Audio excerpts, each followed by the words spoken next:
Salam sejahtera untuk kita semua. Shalom. Assalamualaikum warahmatullahi wabarakatuh. Namo Buddhaya.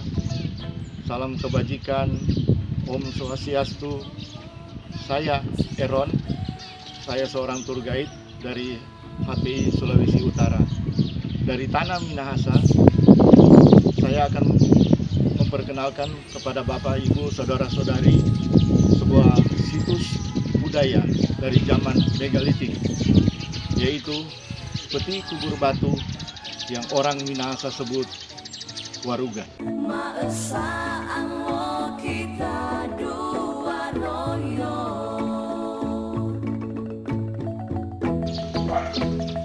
Saat ini kita berada di Desa Air Madidi Bawah, Kecamatan Air Madidi, Kabupaten Minahasa Utara, Provinsi Sulawesi Utara, di mana tempat ini bernama Cagar Budaya Waruga.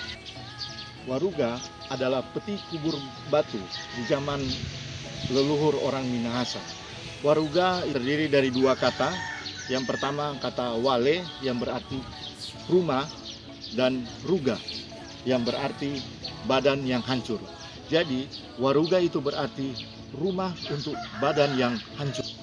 Keunikan dalam proses penguburan di dalam waruga yaitu posisi jenazah itu dimasukkan ke dalam waruga dalam posisi ketika seorang berada dalam kandungan seorang ibu.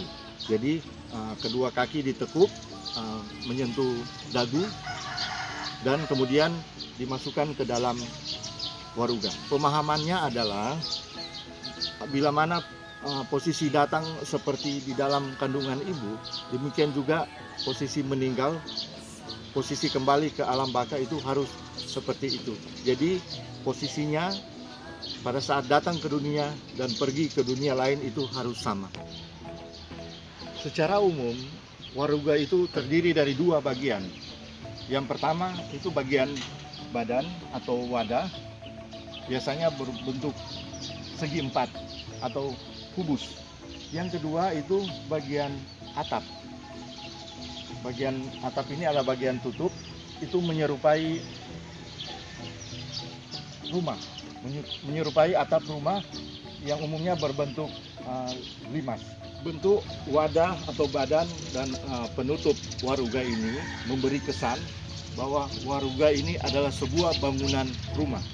Karena menurut kepercayaan leluhur orang Minahasa, orang yang meninggal itu harus diberikan tempat yang layak sama seperti ketika dia masih hidup. Jadi harus ada rumah yang aman, nyaman, harus enak tempatnya, tidak kehujanan. Jadi menurut kepercayaan leluhur orang Minahasa, roh orang yang meninggal itu hanya berpindah tempat dari alam nyata ke alam roh. Keunikan lainnya juga jenazah yang dimasukkan ke dalam waruga ini itu biasanya diikuti dengan barang-barang yang orang Minahasa sebut itu bekal kubur. Jadi di samping jenazah itu biasanya diletakkan makanan, piring, gelas, kemudian alat-alat lain yang mungkin pada saat jenazah itu masih hidup itu menjadi barang kesayangannya, seperti alat-alat perang, parang, pisau, dan lain-lain. Jadi pemahamannya adalah agar supaya jenazah yang ada di dalam waruga itu selama perjalanannya dari alam nyata ke alam roh itu tidak kekurangan, bercukupan. Itu sebabnya disediakan bekal yang disebut dengan bekal kubur. Menurut penelitian para arkeolog yang ada, waruga-waruga ini itu sudah dimulai sejak 400 tahun sebelum Masehi.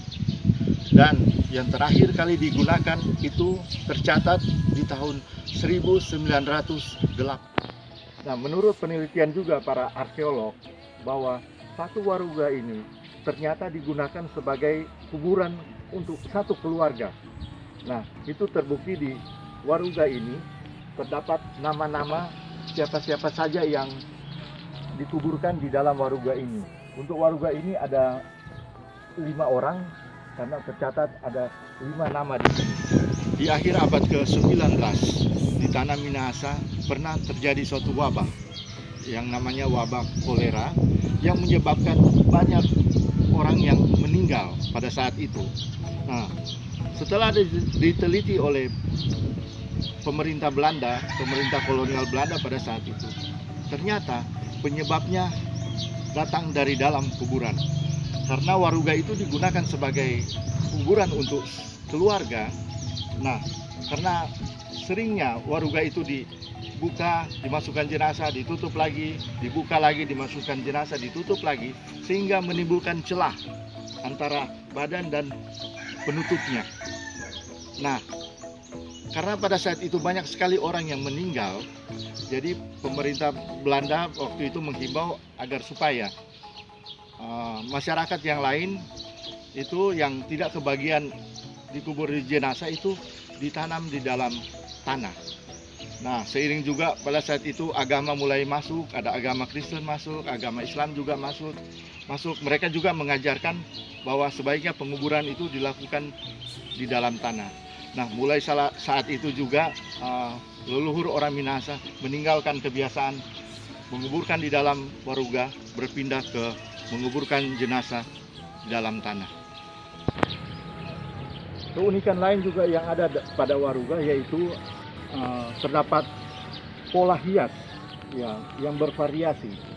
Ya, jadi di badan Waruga itu biasanya dihias, kalau ini terlihat gambar tumbuhan, dan di bagian penutup itu biasanya ada pola hias gambar tumbuhan, juga ada di atasnya ada gambar manusia. Setiap Waruga itu berbeda pola hiasnya tergantung dari gambaran seperti apa kejadian masa lalu orang yang dikuburkan di dalam Waruga tersebut. Untuk menjelaskan lebih lanjut tentang pola hias dan nilai-nilai yang terdapat dalam hiasan tersebut, mungkin untuk 1 hari 1 malam waktunya tidak cukup. Untuk itu saya Aaron sebagai tour guide yang ada di tanah Minahasa mengajak bapak-bapak, ibu-ibu untuk datang ke tanah Minahasa agar bisa menikmati keindahan alam Minahasa dan juga budaya yang ada di Minahasa. Untuk itu saya Aaron pamit. Shalom. Wassalamualaikum warahmatullahi wabarakatuh. Namo Buddhaya. Salam kebajikan. Om Santi Santi Om.